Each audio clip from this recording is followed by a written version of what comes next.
우주의 대공전. 나의 수행을 담당하는 4명의 러우 중 코디바디는 우주천 문학 분야의 대가로 소문나 있었다. 코디바디 러우와의 대화를 통해 우주의 다양한 현상에 대하여 심오한 지식을 쌓을 수 있었다. 우주라는 현상은 땅에서 생각하는 것처럼 단순한 현상이 아니었고, 다중공간과 다차원의 현상으로 이루어진 우주를 눈에 보이는 단편적인 몇 가지만으로 그것이라고 결론짓기란 쉬운 문제가 아니었다. 우주여행을 하는 동안 거쳐가는 우주정거장 44개는 반드시 순서대로 경유하지는 않았다. 우주정거장에 매겨진 번호는 찾아갈 순서가 아니라 지정된 순서였다. 그래서 1번 우주정거장이 가장 가까운 위치가 아니라 지구와 샤르별의 중간쯤 거리의 우주공간에 위치하고 있었다. 곧 1번 우주정거장은 샤르별로 향하는 중간쯤의 우주길목에 위치하고 있었다. 1번 우주정거장은 저군대라 부르는 우주공간이었다. 저군대 우주공간에는 붉은 기운이 구름의 현상처럼 길게 뻗어 있었고, 그 길이만 12광년에 이르렀다. 멀리서 관찰하면 마치 붉은색의 긴 리본이 우주공간에서 펄럭이고 있는 모습처럼 보였다. 저군대는 샤르별의 우주정복자들이 가장 먼저 지정한 우주정거장으로 어떤 세상을 여행하더라도 반드시 들렀다 떠나는 우주공간이었다. 그럴 만한 이유가 있었다. 저군대의 움직임을 지속적으로 관찰하기 위해서였다. 그만큼 샤르별의 인류들이 깊은 관심을 가지고 관찰하는 우주현상이기도 했다.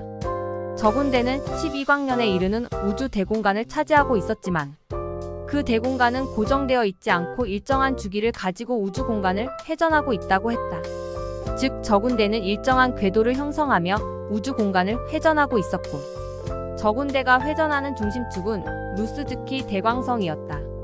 루스즈키 대광성의 밝기는 지구 태양의 100만 배에 이르고, 그 밝은 빛이 저군대에 작용하여 특별한 에너지를 만들어내고 있었다. 그 에너지 현상이 저군대에서 발생하는데 여기저기서 불규칙하게 크고 작은 성광들이 발생하며 번갯불 같기도 하고 폭발하는 현상처럼 보이기도 했다. 저군대는 그 루스즈키 대광성을 축으로 하여 지구시간 42억 년 주기로 회전하고 있다고 했다.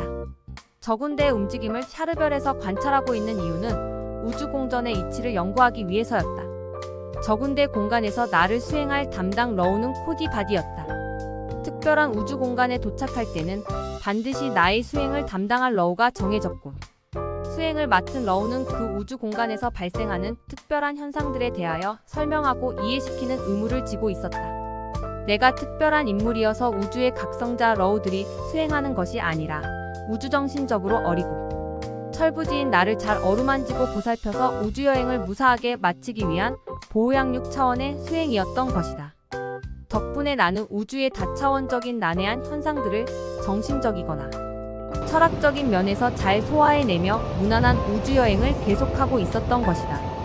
코디바디는 우주천 문학의 대가여 우주의 구성과 우주의 삼계와 우주의 다차원적인 현상 등에 대하여 심오한 철학과 지식을 소유하고 있었다.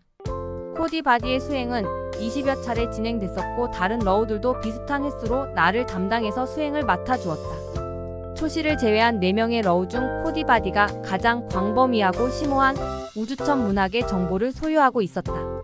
그래서 중요한 대답은 코디바디를 통해 듣는 편이었다. 코디바디에게 우주에 대하여 질문하면 대답하지 못하는 분야가 없었다. 우주는 대공전한다. 코디바디가 저군대 공간에 도착하여 나를 지도하기 위해 입을 뗀 첫 마디였다. 우주의 대공전이라면 거대한 우주 공간이 통째로 무언가를 중심으로 회전한다는 뜻인가요? 그렇다.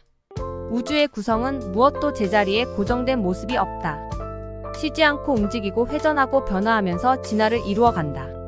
우주의 모든 구성들이 공정과 변화와 진화를 거듭한다면 하늘에 떠있는 별과 천체와 은하계가 그러한 이치에 따른다는 말씀이군요. 그렇다. 우주와 우주의 모든 구성은 단 일순간이라도 똑같은 모습으로 정지하지 않으며 공정과 진화를 거듭한다. 총 길이 12광년에 달하는 저군대의 공전 주기가 지구시간으로 42억 년이라고 하셨던가요? 그렇다. 우주의 대성단들은 10억 년 이상의 주기로 공전하며 100억 년 이상의 대주기로 공전하는 대성단도 존재한다. 대성단이란 의미가 무엇이나요? 지구 인류들이 은하수라고 부르는 천체나 성단의 큰 집단을 대성단이라고 한다. 때로는 천체들의 집단이 아닌 저군대처럼 특수 에너지 현상의 큰 집단을 대성단이라고 부를 때도 있다. 우주 대공전이란 대성단이나 천체들의 주기적 공전 현상을 종합적으로 일컬음인가요? 그런 의미도 포함되고 우주 공간 스스로가 주기적으로 대공전을 한다.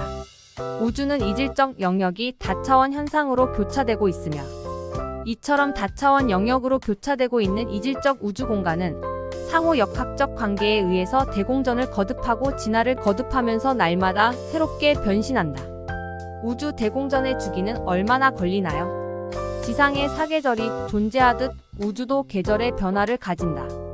계절이 바뀐다는 뜻은 순환적 공간 변화를 의미하고 공간 변화는 공간 이동을 의미한다. 즉 무언가의 에너지 축을 중심으로 위치의 변화가 일어날 때 천체의 계절 변화가 발생한다는 뜻이지. 그래서 우주가 사계절의 변화를 가진다는 뜻은 규칙적인 순환과 이동을 가진다는 의미다. 우주의 사계절은 반복된다는 의미군요. 그렇다 우주의 계절은 반복한다. 지구의 계절은 태양을 중심축으로 회전하면서 공전의 위치에 따라서 나타나는 현상이라면 우주가 공전하면서 축으로 하는 에너지의 정체는 무엇인가요? 광천오리다. 광천오리라고요?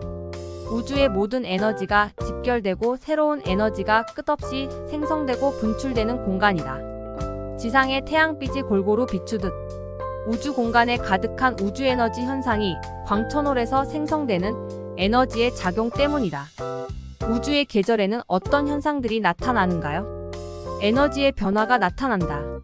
지상의 계절은 겨울에 춥고 봄이 되면 따뜻하여 만물이 소생하듯 우주는 계절에 따라 기운이 바뀐다. 계절에 따라 기운이 성하기도 하고 멸하기도 하는 것이 우주의 사계이며 지금은 가을의 때라 선천 세상을 갈무리하는 시기이니 하늘과 땅이 분주하니라. 땅에서 가을은 논밭에 심은 곡식을 추수하고 수확하는데 우주의 가을에는 무엇을 추수하고 수확하지요? 영혼을 추수하고 갈무리한다. 선택받은 영혼을 갈무리하여 후천 세상을 준비하고 선택받지 못한 영혼을 구분하여 재생의 땅으로 보내진다. 선택받은 영혼들이 후천 세상에서 준비할 내용이 무엇이며 선택받지 못한 영혼들을 재생의 땅으로 보내야 하는 이치가 무엇인가요? 후천 세상은 선천 세상처럼 눈물과 탄식과 고난의 한숨이 사라져야 한다. 선천 세상에서는 하늘과 땅과 인간 세상의 질서가 어긋났으니 후천 세상에서는 하늘과 땅과 인간 세상의 잘못이 바르게 자리 잡아야 할 것이다.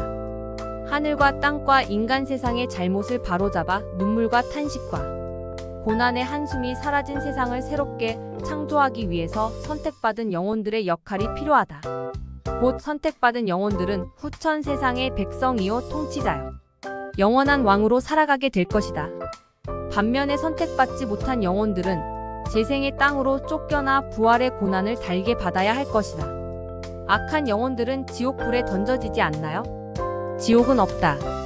하늘은 악한 영혼이라고 지옥불에 던지지 않고 재생의 땅으로 쫓겨나게 한 후 부활의 영혼으로 거듭나게 하여 후천 세상의 백성으로 살아가게 하는 것이 하늘의 이치다. 착하게 살아가는 영혼들은 천당에 가고 악하게 살아가는 영혼들은 지옥에 간다는 말은 잘못된 설명인가요? 인간의 부모들도 자식이 잘못한다고 하여 뜨거운 불구덩이를 만들어 던지지 않을 것이다. 하늘은 인간의 부모보다 못하지 않으니 악한 영혼이라도 버리지 않고 재생케 하여 부활의 영혼으로 거듭나게 한다. 이런 대화를 나누던 코디바디 러우는 전자책 화면을 펼치며 나에게 다가오라고 지시했다. 전자책 화면은 가상 공간처럼 눈앞에 나타나 4차원 생형상 화면이 펼쳐지고 가상 공간에 나타난 생형상 화면은 실제 현상과 달라 보이지 않았다. 가상 공간의 화면은 가상 현실처럼 살아있는 모습으로 눈앞에서 펼쳐지며 화면 속에 나타난 물질을 손으로 직접 만져볼 수도 있고 냄새와 향기를 맡을 수도 있으며 화면 속의 인물들과 실제처럼 대화를 나눌 수도 있었다. 코디바디가 펼친 전자책의 가상 공간 화면에 한 인물이 등장했다. 키는 190cm 정도 되어 보이고 풍채가 좋았으며 신비한 기운이 온몸에 감도는 인물이었다. 그 인물의 주변에 신선의 복장을 한 수행원들이 따르고 수행원들은 그에게 성군이라고 칭했다. 코디 바디는 성군이라고 하는 인물이 당군이라고 했다. 당군은 신하들로 보이는 수행원들을 이끌고 넓은 궁궐의 뜰 안에서 봄날에 꽃구경을 하는 중이었다. 지금부터 수천 년 전에 촬영한 내용을 전자책에 저장한 자료들이라고 하는데, 그 화면을 보면서 타임머신을 타고 수천 년 전의 과거로 돌아가 그 당시의 세상을 직접 체험하는 현상과 다르지 않았다. 가상화면에 나타난 봄뜰의 꽃송이마다 향기가 풍겨나고 산들산들 부는 봄바람이 뺨을 스치고 지나갈 때 상큼한 봄 내음이 잔뜩 풍겨나오고 있었다. 당군이 입고 있는 황금색 신선복을 손으로 만져보니 비단처럼 부드러웠고, 수행원들이 입고 있는 하얀색의 신선복에서는 그윽한 향기가 물씬물씬 풍겨나오고 있었다. 전자책의 가상 공간에 등장한 당군이지만 실제 모습을 대하는 듯 신비한 감정을 감출 수 없었고, 코디 바디가 당군에게 말을 시켜보라고 했다. 코디 바디가 시키는 대로 당군에게 말을 건네자 자비로운 미소를 지으며 받아주었다. 당신이 저희 나라의 건국의 시조이신 당군이 맞으신가요? 그렇다. 나의 사랑하는 아들아. 내가 바로 너희가 살고 있는 나라의 건국 시조여. 너희 민족의 뿌리여. 너희 혈통의 근원이다. 당신이 살았던 시대가 언제인가요? 4000년 전에 태어나 내 민족의 나라를 세웠고, 지금까지 나의 육신은 숨이 멈추지 않았으며 멀리까지 세력을 떨쳤던 나의 나라를 주유하며 내가 뿌린 나의 씨앗들을 갈무리하는 재미로 살아가니라. 당신의 나라는 본래 그 세력이 지금보다 멀리 펼쳐져 있었나요? 동쪽의 끝과 서쪽의 끝과 남쪽의 끝과 북쪽의 끝까지 나의 세력이 뻗어 있고 나의 혈통이 뿌리를 내리고 있다.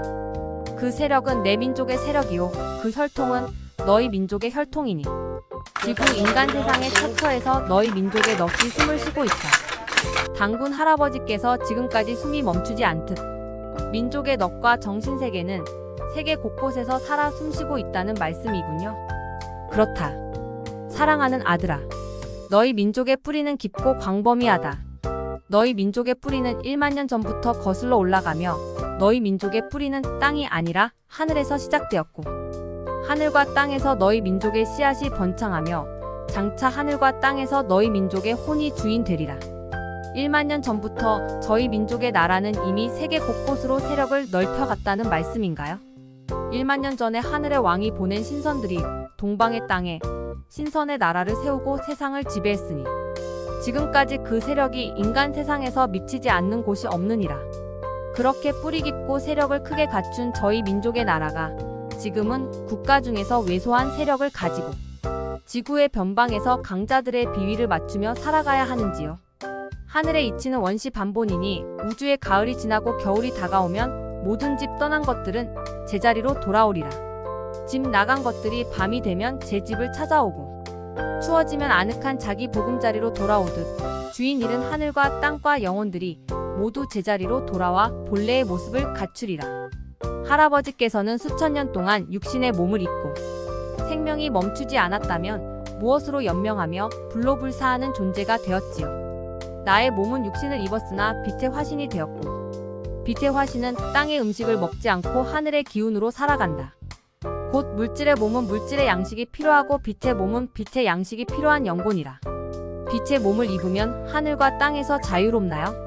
빛의 몸을 입은 자는 신선이니 신선은 하늘과 땅과 우주에서 자유롭다. 신선의 몸은 영과 신과 육의 영역에서 자유로우니 시간과 공간의 의미가 없으며 하늘과 땅의 이치에서 구속을 받지 않느니라. 신선의 몸은 시간과 공간의 자유를 누린다면 지금 할아버지께서는 할아버지, 미래의 시간과 공간에서 저를 만나주고 저와 대화를 엮어가고 계시나요? 그렇다. 너의 현재는 나의 미래이며 나는 미래의 순간에 도착하여 미래의 공간 속에서 너의 현재를 만나고 있다. 저도 할아버지처럼 저의 미래로 떠나보고 싶어요. 미래는 현실 속에 존재한다. 현실은 이미 과거 속에 묻혀있다. 곧 현실은 과거의 허상일 뿐이다. 허상이란 눈에는 보이지만 실제로는 존재하지 않는다. 현실은 마치 과거라는 거울 속을 들여다보는 이치와 다를 것이 없다. 마찬가지로 미래의 과거는 현실이다. 너는 나의 모습을 미래의 현실 속에서 포착하고 있지만 미래의 현실은 가상세계가 아닌 지금 현재라는 사실을 명심하여라. 제가 지금 가상 공간의 허상과 대화를 나누지 않고 할아버지의 미래와 실제적 만남을 이루고 있다는 말씀인가요? 그렇다. 나는 미래를 찾아왔고 너는 과거로 돌아왔다. 너와 나는 다른 시간에 머물러 있지만 그 공간은 하나이다. 저도 할아버지처럼 물질의 몸을 버리고 빛의 몸으로 화신하고 싶어요. 사실은 빛이 물질이요, 물질이 빛이다. 세상에 어떤 물질도 빛의 구성이 아닌 것이 없다. 물질을 물질이라고 생각하기 때문에 물질이다. 물질을 빛으로 바라보면 빛 아닌 존재가 없다. 내 의식이 진화되고 진화되어 하늘과 땅이 상통하는 순간을 만날 때 물질의 몸을 빛의 몸으로 느껴지면 비로소 빛의 화신이 이루어질 것이다. 물질은 허상이요. 허상 속에 숨겨진 진짜 모습은 빛이라는 뜻인가요? 그렇다. 물질 세상은 눈에 보이고 손으로 만져지는 것이 모두 허상이며 허상 속에 숨겨진 진짜는 빛이다. 세상 사람들은 허상만 바라보고 진짜는 바라보지 못하지만 허상은 잠깐이요, 진짜는 영원하다. 우주는 에너지 불변의 원칙을 이치로 삼고 있으니 모든 에너지의 근원이 빛이요. 빛은 영원하며 인간의 몸은 빛의 구성으로 이루어진다. 빛의 몸을 물질의 몸으로만 느끼기 때문에 인간의 삶이 허상 속에서만 머물다가 진짜를 버리게 되는 것이다. 인간들이 생각만 바꾸면 빛의 몸을 입은 신선으로 살아갈 수 있는데 생각을 바꾸지 못해 물질의 몸을 입고 허상의 삶을 살다가 생애를 마친다는 말씀이군요. 그렇다. 생각만 바꾸면 삶이 바뀐다. 생각을 바꾸는 것이 도요 길이다. 생각을 온전히 고쳐먹기란 쉽지 않다. 그것은 이미 지어진 집을 다시 뜯어서 고치는 일처럼 어렵다. 웬만큼 큰 각오를 가지기 전에는 이미 지어져 살고 있는 집을 다시 허물어 고치기란 쉽지 않을 것이다. 생각은 내 몸을 이루고 있는 구성의 전체이다. 몸을 바꾸기 전에 생각도 바뀌지 않는다. 모든 생각은 몸속의 오장육부에서 우러나오기 때문이다. 세상 사람들이 생각을 고쳐먹기 위해서 열심히 마음을 수행하지만 몸은 그대로 방치하고 마음만 붙들고 있으니 생각이 고쳐질 수 없다. 몸을 고치면 생각은 저절로 고쳐진다. 몸에 똥물을 잔뜩 뒤집어 쓰고도 쾌활한 마음을 품는다면 오히려 미쳤다고 할 것이다. 그러므로 좋은 생각을 품고 싶거든 먼저 좋은 몸을 먼저 만드는 것이 순서이며 길을 닦는 지혜다. 할아버지도 처음부터 빛의 몸과 불로불사의 신선이 아니라 좋은 몸을 먼저 만들고 좋은 생각을 가다듬어서 지금의 모습을 갖추었다는 말씀이군요. 그렇다. 세상은 무엇도 그저 이루어지는 것이 없다.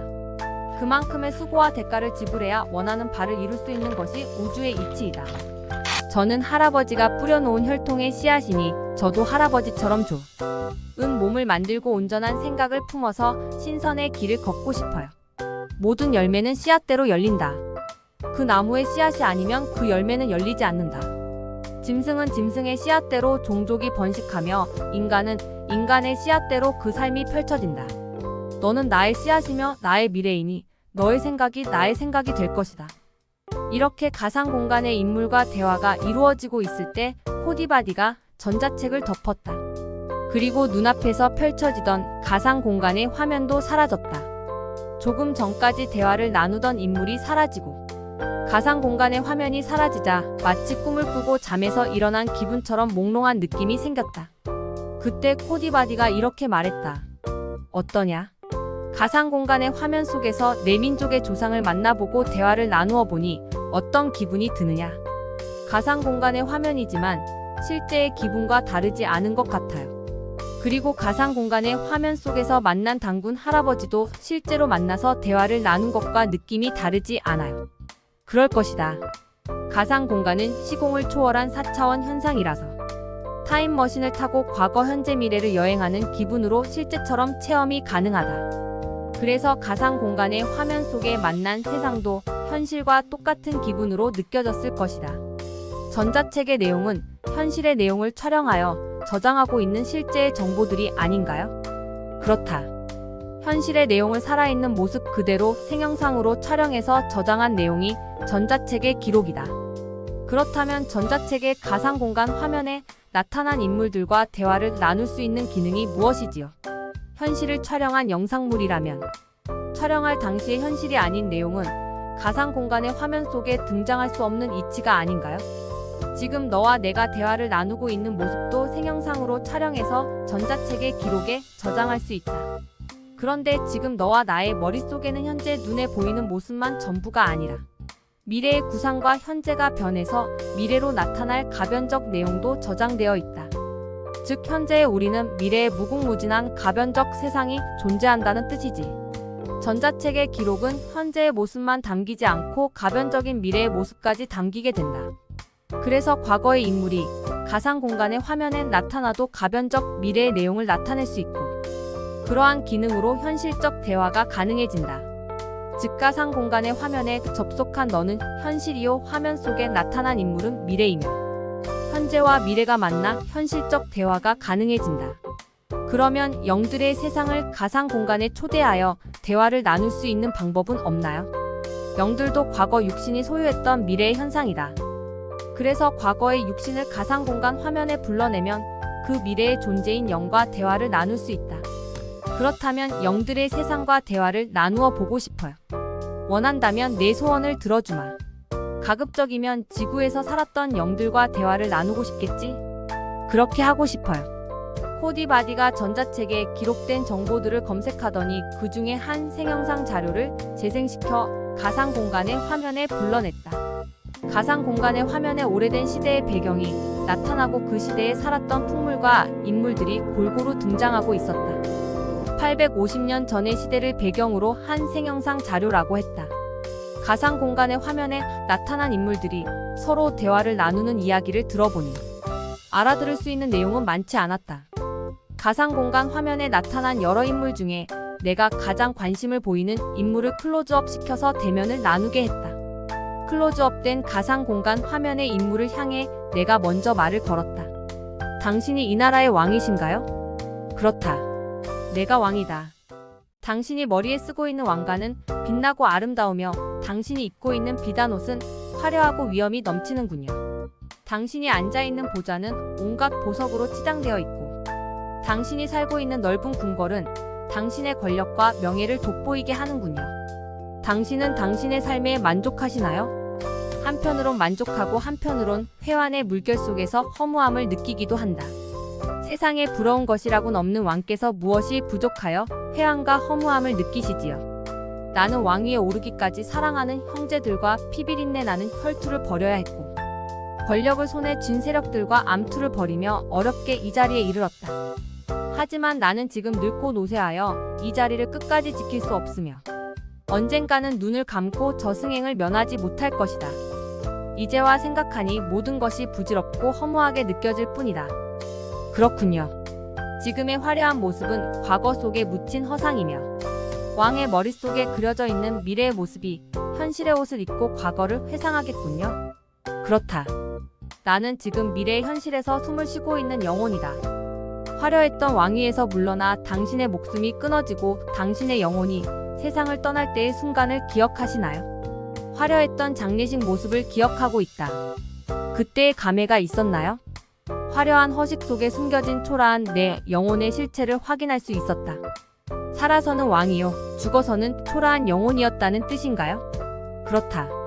왕의 권위는 죽은 영혼에게 이어지지 않았고 오히려 어두운 세력들이 다가와 초라해진 나의 영혼을 결박하려고 했다.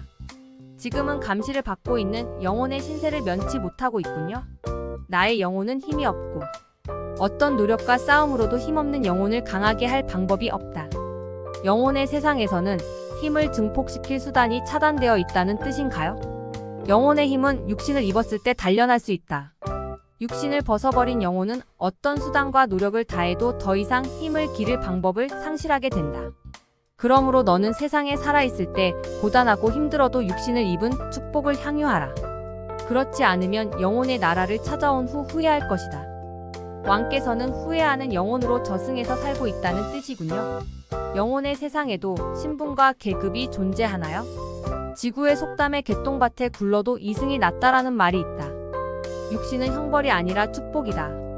어떤 고난과 고생을 하더라도 영혼을 단련하고 강화할 수 있는 기회가 주어져 있기 때문이다.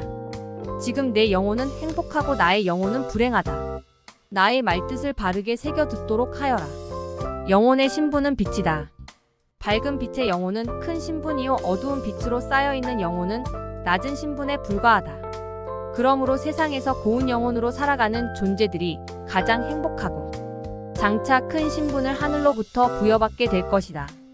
그러므로 너는 이승에 살고 있을 때 잠깐 있다 사라질 부귀공명을 원하지 말고 영원한 행복을 누리는 고운 영혼의 모습을 간직하도록 노력하여라. 세상에서 악행을 저지른 추한 영혼들은 저승에서 벌을 받고 살아가나요? 추한 영혼들에게 아무도 벌을 주지 않지만 어둠 속에서 영원히 머물러야 하는 신세가 형벌이다. 스스로 어두운 곳을 벗어나 밝은 세상으로 찾아가면 안 되나요? 어두운 영혼들은 밝은 곳을 찾아가도 서지 못하고 쓰러진다. 강하고 밝은 기운을 어두운 영혼들이 감당할 수 없기 때문이다. 곧 어두운 영혼을 밝은 곳에서 억지로 살게 해도 살지 못하고 다시 어두운 곳으로 도망가고 만다. 땅 속의 두더지가 밝은 햇빛을 보고 살아갈 수 없듯이 저에게 당부하고 싶은 말이 있나요? 육신을 감사해라. 육신이 영혼을 다듬는 도구이다. 세상의 고난은 잠깐이요. 잠깐의 고난을 통해 영원히 빛나는 영혼을 다듬는 행복은 크다. 그 행복을 행복으로 느끼지 못하면 나의 어두운 영혼처럼 영원히 후회하며 살게 될 것이다. 제가 당신의 영혼을 위해 힘을 보태드릴게요. 그렇다면 나의 영혼은 좀 더 밝은 모습으로 성장할 것이다. 제가 그럴 수 있도록 약속을 지킬게요. 우리 저승의 어두운 영혼들을 위해 이승의 영혼들이 힘을 보태다오. 영혼과의 이런 대화가 끝나고 코디바디는 전자책을 덮었다. 그리고 슬프게 하소연했던 왕의 영혼은 가상 공간의 화면에서 슬픈 영상처럼 사라지고 있었다. 전자책에 기록된 내용들 속에는 무궁무진한 볼거리가 풍부했고 아니와 수시로 전자책 검색을 하면서 어디서도 체험할 수 없었던 지식을 폭넓게 쌓아갈 수 있었다.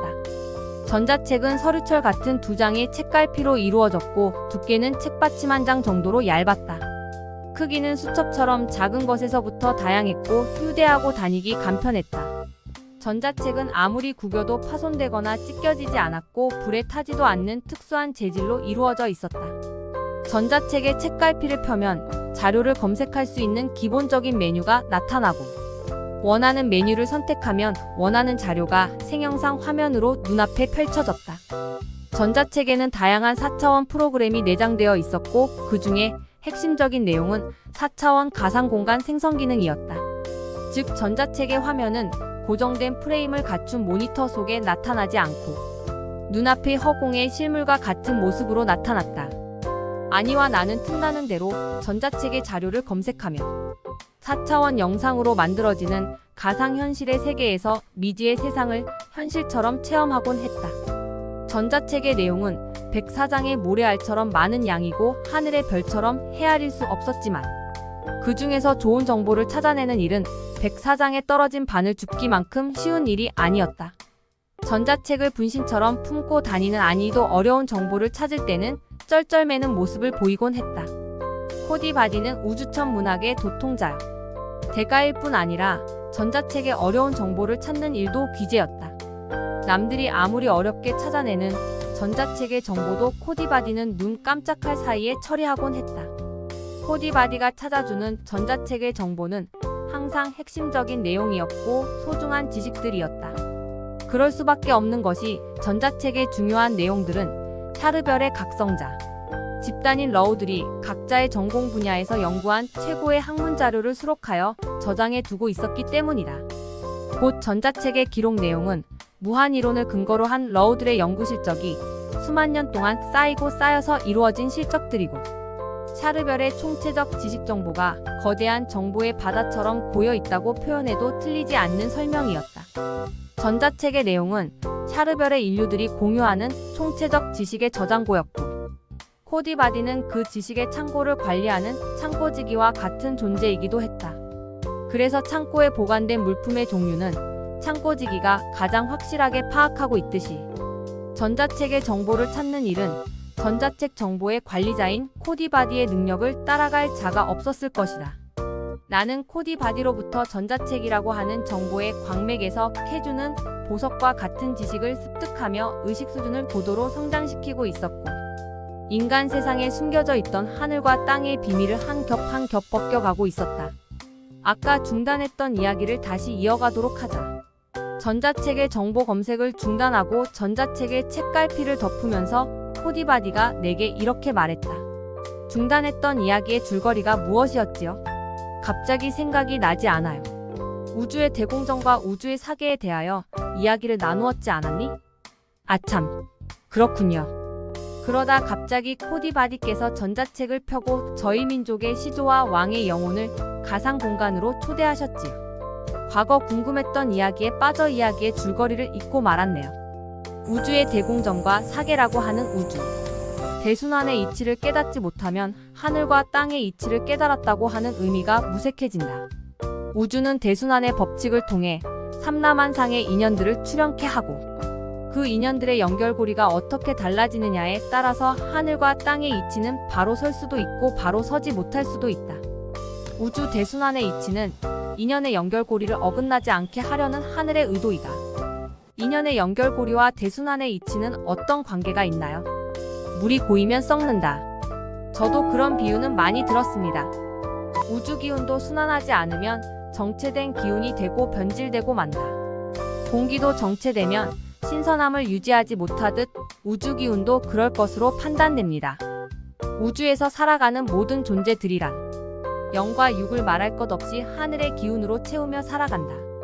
하늘의 기운이 아니면 영과 육이 함께 우주에서 소멸되며 어떤 기운을 호흡하느냐에 따라서 존재의 신성도가 달라진다. 정체되고 탁해진 기운을 마시는 존재는 신선도가 퇴색되며 소통이 잘 이루어진 기운을 마시는 존재는 신성하고 거룩함을 유지한다.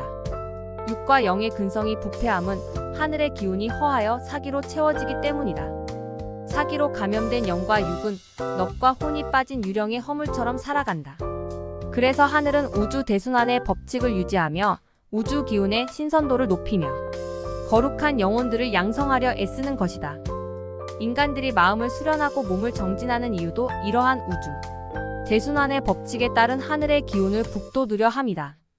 우주 대순환의 이치대로 인간도 하늘의 기운과 소통의 순환을 이룰 때 부패한 영혼으로 타락하지 않고 신성함을 유지할 수 있겠군요.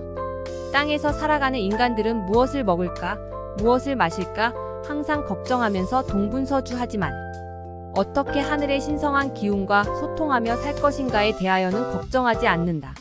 그 영들은 부패하고 낡아져서 후천 세상의 백성으로 살아가는데 부적격일 것이다.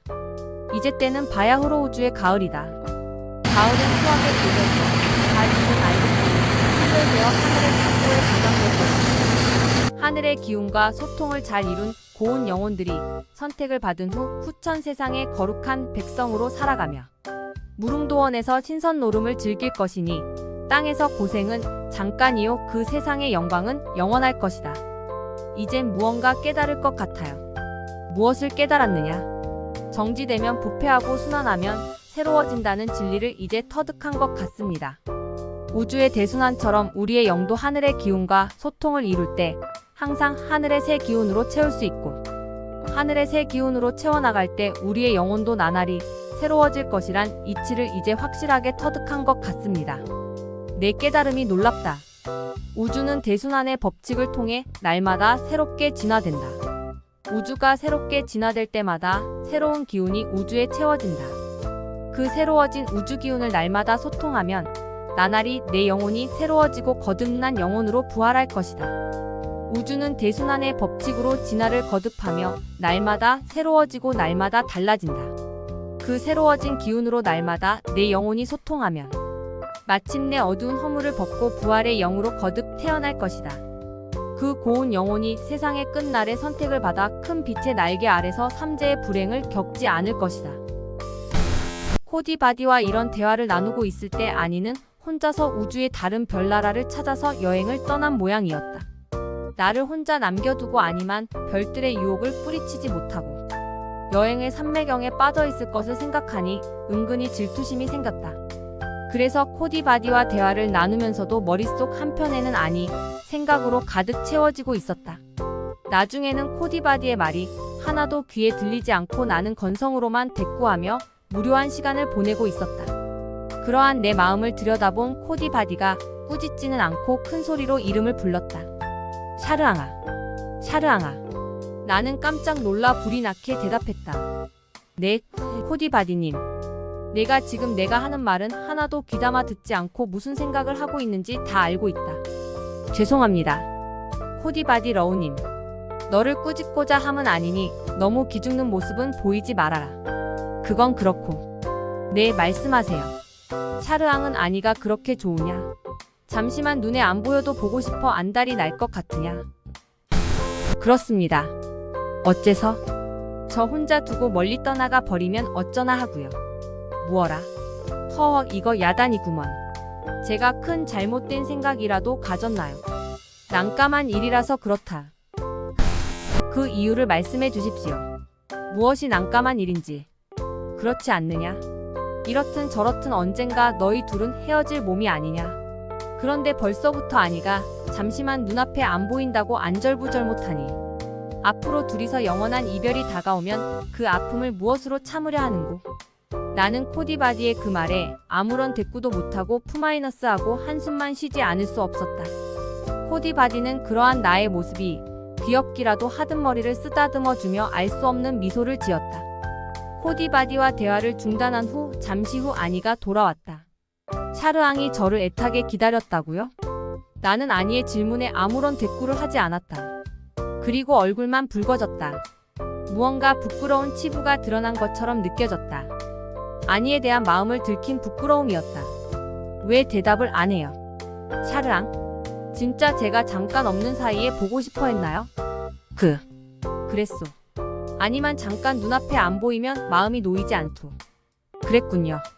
샤르앙의 깊은 뜻을 모르지 않아요. 하지만 걱정 말아요.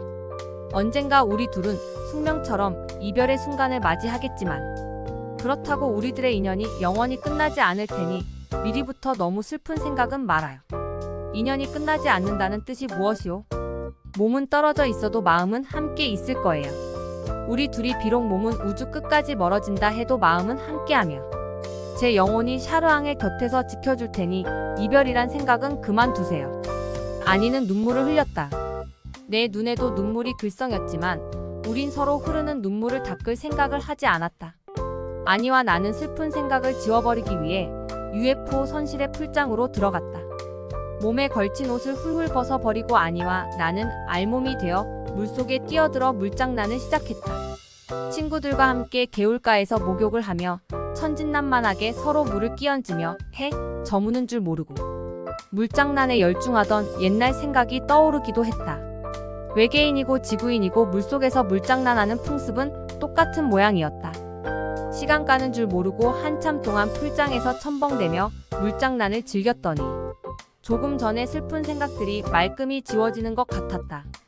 수면 시간이 다가오자 아니와 나는 침실로 들어가 깊은 잠을 청했다. 꿈속에서 우주음악의 자장가가 은은하게 들려오고 우리 둘은 꿈속에서 다시 만나 복사꽃이 활짝 핀 무릉도원을 거닐었다.